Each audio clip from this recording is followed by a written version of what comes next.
Selamat pagi Pak Susman dan teman-teman sekalian. Hari ini kami dari kelompok 4 ingin mempresentasikan hasil analisis kritis terhadap berita kasus mati listrik 7 hari di Indonesia untuk UAS penalaran reflektif. Kelompok kami beranggotakan Alina, Evelyn, Dominic, Hana, Kimberly, saya sendiri, dan juga Sherin.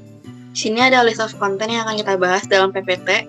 Yang pertama ada jenis klaim, analisis kritis kasus, argumen, lalu ada deduktif spesifik, argumen induktif spesifik, dan juga kesesatan berpikir informal. Untuk yang pertama kita masuk ke jenis-jenis klaim. Jadi yang pertama ada klaim yang dibuat di berita adalah Indonesia akan mengalami mati listrik selama 7 hari mulai 20 Februari 2026. Kalimat ini termasuk klaim karena berbentuk pernyataan deklaratif yang dapat diuji kebenarannya. Kemudian yang kedua ada kalimat non-klaim yang ada di berita, yaitu benarkah Indonesia akan mati listrik selama 7 hari? Kalimat ini bukan klaim karena berbentuk pertanyaan, jadi tidak bisa diuji kebenarannya. Kemudian ada klaim nilai, yaitu menyebarkan berita hoaks tentang mati listrik nasional adalah tindakan yang tidak bertanggung jawab. Kalimat ini termasuk klaim nilai karena memberikan penilaian baik atau buruk terhadap suatu tindakan. Di sini konteksnya ada di tidak bertanggung jawab. Ada klaim faktual di berita, yaitu PLN menyatakan bahwa kabar Indonesia akan mati listrik selama 7 hari adalah tidak benar. Kalimat ini adalah klaim faktual karena menyatakan fakta yang dapat diverifikasi kebenarannya. Kemudian ada klaim objektif, yaitu PLN memastikan tidak ada rencana pemadaman listrik nasional selama 7 hari. Kalimat ini adalah klaim objektif karena didasarkan pada data atau pernyataan resmi, bukan pendapat pribadi. Selanjutnya ada klaim subjektif, yaitu kabar mati listrik selama 7 hari sangat menakutkan bagi masyarakat. Kalimat ini adalah klaim subjektif karena bergantung pada perasaan atau pandangan seseorang. Di sini konteksnya ada di sangat menakutkan. Oke, selanjutnya ada klaim nilai preskriptif, yaitu masyarakat seharusnya memeriksa kebenaran informasi sebelum menyebarkannya. Kalimat ini adalah klaim nilai preskriptif karena berisi saran tentang apa yang harus dilakukan. Kemudian yang terakhir adalah klaim faktual deskriptif, yaitu di kalimat informasi mengenai mati listrik selama 7 hari beredar luas di media sosial. Kalimat ini adalah klaim faktual deskriptif karena hanya menggambarkan suatu kejadian atau keadaan. Oke, selanjutnya kita akan masuk ke bagian analisa kasus. Jadi yang pertama ini adalah identifikasi sumber. Di sini kami akan menganalisa validitas dan kebenaran dari berita yang sudah dipaparkan sebelumnya. Jadi banyak media, arus utama, dan lembaga cek fakta yang menyatakan bahwa informasi tentang pemadaman listrik selama 7 hari ini adalah hoaks atau tidak benar, karena tidak ada pengumuman resmi dari pemerintah maupun PT PLN itu sendiri terkait rencana pemadaman listrik nasional. Jadi, sumber media yang kami dapatkan itu berasal dari Kumparan, Netral News, RRI, dan juga Kementerian Komunikasi dan Digital. Sumber awal informasi ini berasal dari media sosial atau pernyataan yang tidak didukung oleh data resmi, sehingga kredibilitasnya rendah. Selanjutnya, yaitu bagian analisis. Jadi di bagian analisis ini, kami melakukan cara berpikir kritis, yaitu secara rasional dan empiris. Jadi secara rasional atau dari sisi logika, Indonesia ini memiliki sistem listrik yang besar dan terintegrasi. Jadi untuk menyatakan klaim mati total listrik selama 7 hari di seluruh Indonesia, berarti semua pembangkit listrik akan terhenti, kemudian seluruh jaringan transmisi juga akan gagal, yaitu tidak logis karena sistem listrik Indonesia sudah modern dan dirancang dengan backup system atau redundasi atau cadangan. Kemudian dari sisi empiris, yaitu berdasarkan fakta dan data, sistem kelistrikan Indonesia ini bersifat terdesentralisasi dan berlapis, sehingga blackout nasional itu sangat kecil kemungkinannya kecuali ada bencana ekstrim. Jadi dalam sejarah, pemadaman besar itu sudah pernah terjadi secara regional, misalnya Jawa, Bali, dan durasinya hanya beberapa jam, tidak sampai 7 hari. Selanjutnya masuk ke bagian evaluasi, yaitu penilaian akhir dan analisis dari kelompok kami. Jadi setelah dievaluasi, berita ini tidak memenuhi standar validitas sumber, logika, dan empiris. Jadi validitas sumber ini karena tidak ada otoritas resmi, logika karena tidak masuk akal secara sistem kelistrikan, dan empiris karena tidak didukung oleh data atau kejadian nyata yang sudah terjadi. Dan dampak dari misinformasi yang ada itu bisa menimbulkan kepanikan publik, membuat masyarakat melakukan tindakan tidak perlu seperti panic buying dan lain-lain, dan menunjukkan rendahnya literasi digital jika langsung dipercaya. Jadi evaluasi kritis yang dilakukan oleh kelompok kami adalah pentingnya verifikasi sumber, tidak langsung percaya informasi viral dan menggunakan nalar kritis sebelum menyebarkan informasi. Selanjutnya saya akan membahas mengenai argumen, counter-argumen, dan silogisme kategoris. Untuk argumennya atau yang mendukung klaim utama berita, yaitu gangguan besar pada sistem kelistrikan dapat terjadi karena kondisi darurat tertentu. Indonesia memiliki potensi kondisi darurat yang dapat mempengaruhi sistem kelistrikan.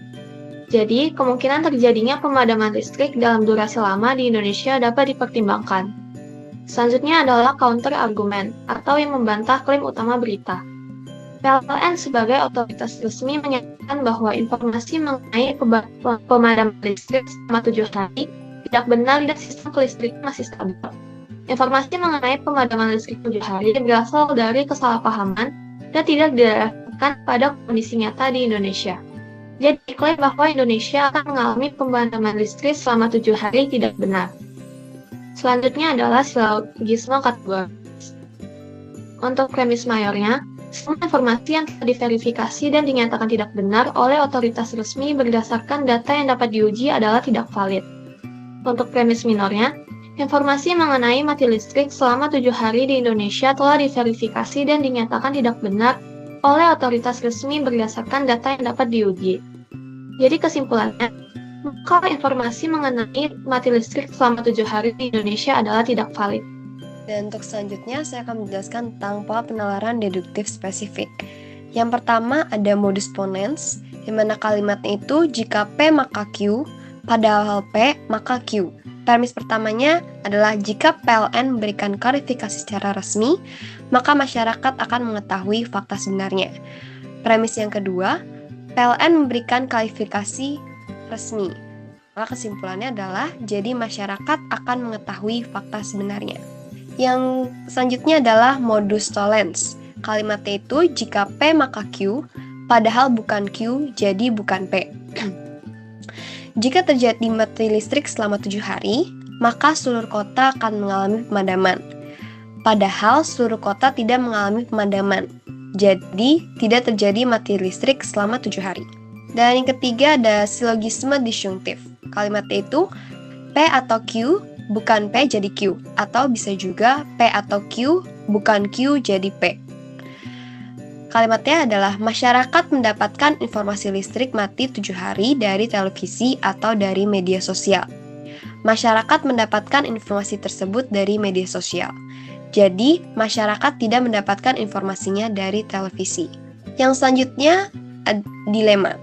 Kalimatnya itu P atau Q, jika P maka R, jika Q maka S, jadi R atau S.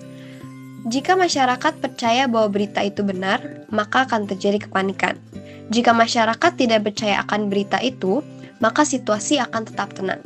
Jadi, masyarakat harus memilih antara percaya atau tidak percaya. Yang terakhir adalah silogisme hipotetis. Jika P maka Q, jika Q maka R. Jadi, jika P maka R. Jika PLN memberikan pengumuman resmi, maka masyarakat akan menerima informasi. Jika masyarakat menerima informasi tersebut, maka masyarakat dapat mempersiapkan listrik cadangan. Jadi, jika PLN memberikan pengumuman resmi, maka masyarakat dapat mempersiapkan listrik cadangan.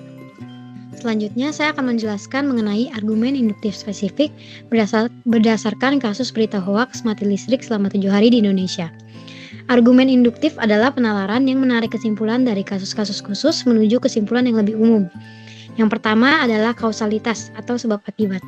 Dalam kasus ini, beredarnya informasi hoaks di media sosial menyebabkan masyarakat menjadi panik dan khawatir. Karena informasi tersebut tidak langsung diverifikasi, banyak orang langsung mempercayai dan menyebarkannya. Jadi, dapat disimpulkan bahwa penyebaran hoaks dapat menyebabkan kepanikan di masyarakat. Yang kedua adalah generalisasi. kita bisa melihat bahwa banyak informasi viral di media sosial sebelumnya seringkali tidak benar. Dalam kasus ini juga, informasi tentang mati listrik selama 7 hari terbukti tidak benar setelah ada klarifikasi dari pihak PLN. Jadi, kita dapat menyimpulkan bahwa tidak semua informasi viral di media sosial dapat dipercaya dan perlu dicek terlebih dahulu. Yang ketiga adalah analogi. Kasus ini mirip dengan hoax-hoax lain sebelumnya, seperti isu kelangkaan barang yang sempat membuat masyarakat panik. Keduanya sama-sama menyebar cepat dan menimbulkan kekhawatiran sebelum ada klarifikasi resmi. Jadi, seperti kasus sebelumnya, informasi ini juga harus diverifikasi sebelum dapat dipercaya. Selanjutnya saya akan membahas mengenai kesesatan berpikir informal yang terdapat dalam kasus ini. Yang pertama adalah argumentum ad misericordiam, yaitu penggunaan emosi untuk mempengaruhi kepercayaan. Dalam kasus ini, narasi yang beredar menimbulkan rasa takut dan juga kekhawatiran, karena seperti adanya ajakan untuk bersiap menghadapi kemungkinan krisis yang sudah pasti akan terjadi. Akibatnya, masyarakat menjadi panik dan juga lebih mudah mempercayai informasi tanpa memverifikasi kebenarannya terlebih dahulu. Kemudian ada argumentum ad verecundiam, yaitu kesesatan yang terjadi ketika suatu klaim dipercaya hanya karena dikaitkan dengan tokoh yang dianggap berwibawa atau terpercaya. Dalam kasus ini, nama seorang tokoh digunakan untuk memperkuat klaim mengenai mati listrik, padahal tokoh tersebut bukanlah ahli di bidang kelistrikan dan juga bahkan tidak memberikan pernyataan resmi mengenai kasus ini. Jadi kepercayaan terhadap klaim ini tidak didasarkan pada sumber yang tepat. Dari kedua kesesatan ini, dapat kita lihat bahwa penyebaran hoaks tidak hanya dipengaruhi oleh kurangnya informasi, tetapi juga oleh cara berpikir yang keliru, terutama karena pengaruh otoritas dan juga emosi. Sekian penjelasan dari kelompok kami mengenai analisis berita mati listrik selama 7 hari. Terima kasih.